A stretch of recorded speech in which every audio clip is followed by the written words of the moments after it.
Even though they live here in Brooklyn, many of the Chinese people are still afraid of that communist government.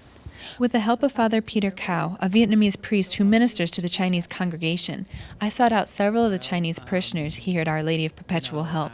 They agreed to talk with me about the Tiananmen Square massacre, but only if their identities were hidden. This woman is an American citizen. Still, she plans to visit the land of her birth very soon and says that if the government knew she was speaking with me, she could be put in jail. She says that her mother, father, and siblings still live in China, but since the darkest days of Chairman Mao, the government has been improving. Now they can speak and express themselves, just a little. I ask her if she thinks the government is afraid of the people. She says yes, absolutely, the government is afraid, but does not want to explain why. 25 years ago today, the Tiananmen Square protest was crushed with brute force. Hundreds of thousands were assembled in the square when the People's Liberation Army arrived and fired indiscriminately into the crowd. Anywhere from several hundred to several thousand people were killed. But none of these three women were told about the massacre when they lived in China. This woman says that she was a student at the time, and now that she knows what happened, she is in horror about it. She wants to know why the government would kill its own people.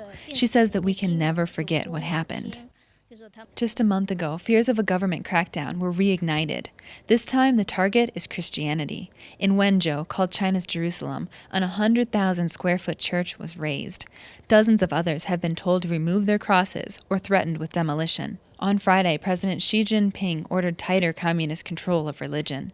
These women tell me that here, in the United States, they can freely attend the sacrament of confession, and priests can even come to their homes to bless those who are sick. In China, these activities are dangerous. These women tell me that sometimes, to attend Mass, they would have to go in secret at 1 or 2 in the morning.